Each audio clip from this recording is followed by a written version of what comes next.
Esto es La Divina Noche de Dante Gebel. Reflexiones casi al terminar el día. Muy buenas noches, bienvenidos a otra nueva semana aquí en la pantalla de Vorterix, en su querido dial. Gracias por estar ahí. Hoy quiero compartirles algo que estoy seguro que nos va a marcar, que nos va a hacer bien para reflexionar juntos. Florencio Varela es una ciudad de Buenos Aires en medio de la nada. Perdón a la gente de Florencio Varela, pero así lo sentía yo allá en un caluroso verano de 1974. Sé que es una gran ciudad, pero yo lo sentía como algo que estaba en medio de la nada cuando yo era un chiquito, cuando era pibito, ¿no? Porque quedaba tan lejos de mi casa de la infancia que sabía que me iba a descomponer en el viaje, que si había que ir, tendríamos que quedarnos a dormir la noche ahí en la casa de los abuelos, porque para mi papá volver de Florencio Varela hasta San Martín era una locura, ¿no? Entonces la casa de mi abuela, Ana Keller, la Oma, la alemana, era como que habían apretado el botón de pausa y se habían olvidado de soltarlo, ¿no? Era como una casa que se había quedado en el pasado. Los abuelos vivían en una casa alargada, tipo casa chorizo, con un gran patio lateral que iba uniendo todas las habitaciones. Al fondo y fuera de la casa había un excusado al que había que ir antes que oscureciera, literal. Aprovechen ahora de ir al baño, que después no hay luz, decía la abuela. Y si no, tenías la pelela debajo de la cama. Un par de perros negros sin raza, algunos canarios en una jaula herrumbrada. Había un televisor blanco y negro adornado con una pequeña carpetita, un mantel, modulares viejos, mucho alcohol en la heladera y en cada lugar de la casa escondido, porque mi abuelo Santiago, además de tomar, masticaba tabaco sobre una silla mecedora. No sé si ya tienen la imagen, ¿no? En esa casa no había bicicletas, ni pelotas, ni juguetes, nada divertido para hacer. Era villa aburrimiento para un nene de 6 años. Por eso te digo que tengo esa imagen de Florencio Varela, que después volví de grande y me di cuenta que no era como lo veía o lo percibía de chico, ¿no?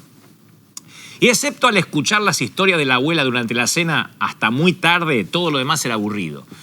Me acuerdo que en el dormitorio, en la habitación que nos quedábamos a pasar la noche, la habitación de la abuela, que tenía un piso crujiente de madera, había un cuadro que me asustaba un poco, una fotografía color sepia, encuadrada en un marco ovalado de madera de nogal. ¿Se acuerdan de esos abuelos que estaban antes que parecían que eran Hitler en un en un marco ovalado? Pero en ese marco ovalado hay una pareja misteriosa que ocupaba la cabecera de la cama de la abuela. El hombre estaba en la foto de pie junto a una silla, en la silla una señora con un inmenso y horrible sombrero. Él tenía un peinado así para atrás, rubio, bigotes perfecto, cara de estar enojado, traje a raya, muy mafioso. Y la abuela decía, este es el abuelo de tu papá, don Francisco Gebel, dijo. Y acto seguido me contó cómo peleó durante la guerra en su Alemania natal, cómo logró formar una familia, cómo se hizo dueño de una finca, de una granja, cómo llegó solo con un caballo y se hizo de una granja grande.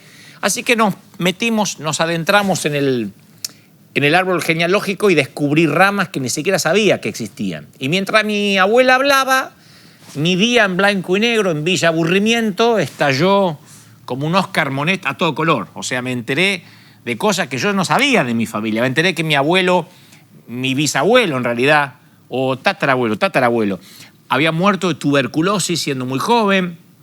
Ahora, ¿por qué me acuerdo de los detalles? Porque todavía puedo ver la cocina en donde estábamos sentados, la mesa de fórmica, puedo hasta sentir el aroma del té, las tortas de harina que preparaba la abuela. Y es que ese día, cuando yo era chiquito, 6 años, descubrí por primera vez de dónde venía. Yo pienso que todos necesitamos en algún momento saber de dónde venimos. Nos conecta, nos vincula, nos asocia a algo más grande que nosotros. Nos recuerda que no estamos a la deriva en un lago, sino que pertenecemos a un océano. Porque todo cambia cuando uno conoce el resto de la historia. Entonces la pregunta hoy, para empezar la semana, es ¿cuál es la historia, señores, de nuestra vida? Porque vieron que los gurúes y los libros de autoayuda intentan dar una respuesta, pero te dan a veces la dirección equivocada. Te dice, busca dentro tuyo. Pero somos mucho más que la suma de unos pocos días entre el útero y la tumba. Cuando yo me di cuenta ahí en Florencio Varela, en la casa de la abuela, que era parte de una historia más grande que yo mismo, me empecé a preguntar por los espacios en blanco que tenía sin llenar en mi vida, ¿no? Me pregunté y me pregunto hasta el día de hoy si mi bisabuelo o mi tatarabuelo era tan rudo como se veía en la foto, esa color sepia, si en el fondo era un buen tipo. Me pregunto si alguna vez pensaron que sus nietos iban a vivir en Argentina, tan lejos de Europa. Me pregunto si la guerra, no sé, no lo habrá afectado de algún modo. Me pregunto si había artistas en esa familia o si el abuelo imaginó a un descendiente como yo. Hace unos días yo recordaba que cuando era chiquito yo empecé a tartamudear mucho y después me acordé por qué tartamudeaba, porque había un nene que yo admiraba que también tartamudeaba. Llamalo presión de los compañeros, mentalidad de rebaño, pensamiento de grupo, pero es como que hay un afán innato por lograr que nos acepten, ¿no? Y aprendemos a una edad muy temprana a volvernos conformistas. Tratamos de hablar, de vestirnos, de parecernos a los demás, y en algún punto dejamos de ser nosotros mismos para ser el que pensamos que todo el mundo quiere que seamos. Pero cuando cedemos ante esa conformidad, perdemos nuestra originalidad y en algún punto, no sé, perdemos nuestro alma, perdemos nuestra autenticidad. En lugar de convertirnos en ese ser único que estábamos destinados a ser, nos transformamos en una copia de alguien más. Porque yo creo que en algún lugar muy dentro nuestro hay un ser primitivo anhelando hacer algo loco, ¿no? Algo, no sé si histriónico, pero divergente, algo acorde a la historia de la cual venimos. Pero a veces el temor a que nos tachen como locos nos mantiene atados de pies y de manos con un candado en el sótano y no nos dejan ser quienes somos. Yo estaba leyendo que las encuestas dicen que el temor más grande que tiene la mayoría de la gente, ¿sabes cuál es? Hablar en público. La muerte está en segundo lugar.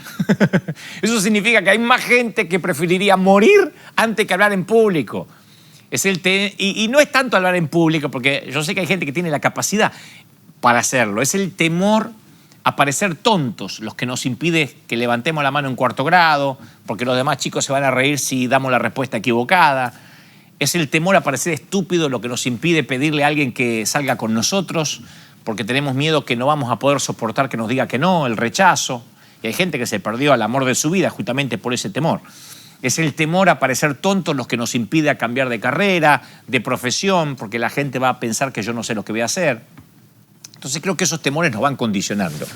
Yo hace mucho leí un fascinante estudio acerca del pensamiento divergente, que me encanta esa palabra. El pensamiento divergente es la originalidad intelectual. Es el pensamiento creativo y contrario a la intuición. Es pensar fuera de los límites establecidos. Y este mismo estudio halló que el 98% de los chiquitos entre 3 y 5 años se califican en la categoría de genios en cuanto a pensamiento divergente. Entre los 8 y 10 años el número desciende al 32%. Cuando esos chicos pasan a ser adolescentes, baja al 10%. Y solo el 2% de los que tienen más de 25 años se clasifican como genios en cuanto a pensar divergentemente. Por eso en primer grado todos los chiquitos levantan la mano si la maestra dice: a ver, ¿cuántos artistas hay acá en la clase? Cualquiera que dibuja garabatos con un crayón se considera un pintor. Pero los adultos después vamos apreciando demasiado la normalidad. Y desde la cuna a la tumba nos presionan para que seamos normales. Nos dicen: ¿qué vas a ser artista? Porque haces un dibujito con crayola, no sos artista. Y la normalidad te va presionando. Una vez un diario, hace muchos años, me hizo una nota, una entrevista, y después escogí un adjetivo interesante para describirme. Viste que los periodistas, principalmente en la gráfica, uno dice cosas. Yo aprendí por las malas a no darles el título, ¿no? Un periodista cuando te entrevista te dice: entonces vos pensás que la pobreza se tendría que erradicar, y vos decís, y sale Dante Gebel: la pobreza habría que erradicarla junto con los pobres. Eso hace la gráfica. O sea, cuando uno asiente le está dando el título, ¿no? Yo aprendí por las malas. Y me acuerdo que me preguntaron: ¿te considerás extravagante? Y le dije: ¿qué sé yo? Bueno, me considero extravagante, salió el título.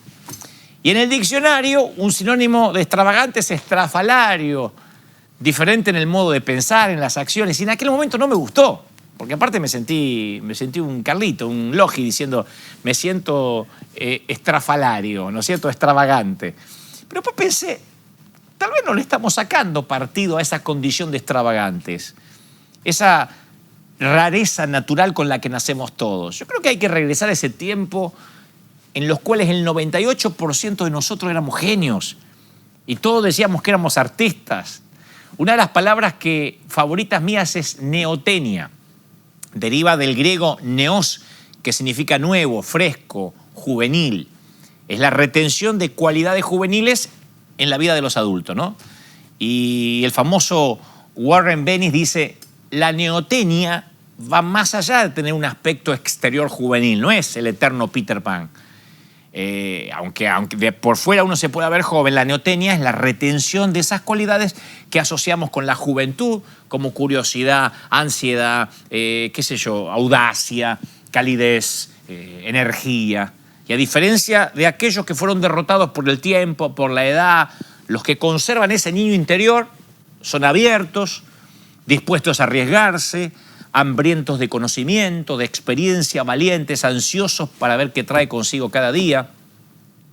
Y uno vive divergentemente. A veces voy escuchando música en mi auto que me gusta, ¿viste? Y me pongo a bailar y a veces se me para al lado alguien que me mira, como diciendo, ¿qué le pasa a este tipo? Me piensa que estoy loco. Pero yo digo, ¿quién está más loco? Hay un viejo proverbio que dice, los que no escuchan la música piensan que el que está bailando está loco, ¿no? Creo que uno, mientras dure la música, tiene que bailar, aunque eso se vea tonto ante los demás. Principalmente cuando nos damos cuenta de la historia de la cual venimos, como me di cuenta yo cuando era chiquito en Florencio Varela. En Rocky III, Balboa, no sé si se acuerdan, se está refinando, se está ablandando, está para la tercera entrega del boxeador, del personaje de Stallone, y ya logró el tipo fama, dinero, hasta tiene un robot que le sirve, ¿se acuerdan? Y va perdiendo el fuego con el que peleaba. Y Mickey, su entrenador, le dice, te pasó lo peor que puede pasarle a un boxeador, te civilizaste. Y yo me pregunto si eso es lo que a veces precisamente nos pasa en algún momento de la vida. Nos civilizamos y perdemos el propósito por el cual nacimos. Voy a terminar regalándote un cuento popular que tiene que ver y le va a cerrar esto como cola de oso todo lo que venimos hablando. Había una vez 3 pequeños árboles, todos con grandes sueños. Este cuento está maravilloso, me lo contaron cuando yo era pibe, pero sigue siendo válido para el mundo adulto. 3 árboles que tenían sueños. Y el primer árbol soñaba con ser tallado en forma de un cofre y ornamentado que guardara algún tesoro, un tesoro jamás visto en el mundo. Ese era el sueño del primer árbol. El segundo árbol soñaba con ser convertido en un gran barco que navegara por los 7 mares. Y el tercer árbol no quería alejarse de su hogar en la cima de la montaña. Decía, yo quiero crecer tan alto que cuando la gente levante los ojos para verme, por consecuencia levante los ojos al cielo y piensen en Dios. Entonces un día, cuando los retoños ya habían crecido hasta convertirse en árboles fuertes y altos, 3 leñadores suben a la montaña. Y mientras que cortan el primer árbol, este casi no puede contener su emoción porque dice, voy a cumplir mi destino. Pero en lugar de hacer con él un elaborado cofre para guardar un tesoro, los carpinteros lo transformaron en una caja ordinaria donde ponían el alimento para los animales de la granja. Así que el árbol se sintió desilusionado. El segundo árbol sí terminó siendo un barco, pero no del tipo que se sube a la cresta de los océanos majestuosos. Se convirtió en un barquito de pesca que navega en un lago, pero nada parecido a su sueño, no era un gran transatlántico, era un barquito para pescar. El tercer árbol, para su espanto y desilusión, también fue cortado en varias vigas de madera y lo dejaron acumulando polvo en un depósito de madera. Entonces dijo, todo lo que yo siempre soñé, que era permanecer en la montaña y señalar hacia Dios, no se cumplió. Bueno, pasa el tiempo y los 3 árboles se olvidaron de sus sueños hasta una noche cuando una jovencita colocó un bebé en la caja donde comían los animales y el primer árbol supo que había guardado el mayor tesoro de la tierra. Ese árbol estaba ubicado nada más y nada menos que en Belén, ¿no? Y una jovencita, una mamá jovencita, colocó un bebé allí y el árbol supo que estaba guardando un tesoro. Aunque no era un cofre, ¿no? Era simplemente un comedero de animales. Otra noche, un hombre cansado y sus amigos se subieron a un barco de pesca, llegaron a la mitad de la travesía y entonces una fuerte tormenta los sorprendió. Parecía que el barco se iba a romper en pedazos. El hombre dijo, tranquilos, paró la tempestad y entonces el segundo árbol supo que aunque no logró ser un transatlántico, estaba llevando al Rey de los Cielos a navegar. Un viernes a la mañana, el tercer árbol sintió que tiraban de él, lo sacaban de entre un montón de madera de galpón, lo arrastraban por las calles de la ciudad y la multitud gritaba insultos. Y el árbol se sintió cruel cuando se dio cuenta que se había convertido en un instrumento de tortura, porque unos soldados clavaron las manos y los pies de un hombre en sus vigas de madera, pero el domingo a la mañana, cuando el sol salió y la tierra tembló de alegría, el árbol se paró con la frente en alto, sabiendo que desde ese momento en adelante, cada vez que la gente lo mirara a él, claro, iba a ver a Dios, ¿no? Porque se había transformado en una cruz. Y a mí me encanta esta historia porque siempre me recuerda que hay siempre buenos planes para nosotros, siempre y cuando nos dejemos usar para una historia más grande que la nuestra. Cuando mi abuela, en Florencio Varela, me contó de mis bisabuelos, de la guerra, de la historia grande, por primera vez yo me di cuenta que yo pertenecía a algo más grande que yo mismo, que mi egoísmo, que lo que iba a jugar al otro día, que lo que yo iba a estudiar, a qué me iba a dedicar, que yo pertenecía a una cadena genética, a un linaje sanguíneo. Y eso me hizo sentir de algún modo bien, saber que uno pertenece a algo, que uno está viviendo en esta generación adrede, a propósito, de manera arbitraria. A mí me hizo muy bien. Y el cuento de los árboles, aunque es una fábula, aunque por cierto es una metáfora, siempre me hace bien recordarlo. Porque a lo mejor los sueños que teníamos de chico, de pibes, no se cumplen tal cual nosotros lo queríamos. Pero tarde o temprano, a lo mejor terminamos siendo parte de una historia que es mucho más grande que lo que habíamos soñado cuando éramos pibes. Digo, para empezar la semana, pequeño cuentito de los tres árboles, para que nunca se lo olviden. Que Dios te bendiga. Esto es todo, casi todo por hoy. Y nosotros nos reencontramos aquí en Vorterix. Y que tengas una divina noche. Esto fue La Divina Noche de Dante Gebel. Y mañana será otro día.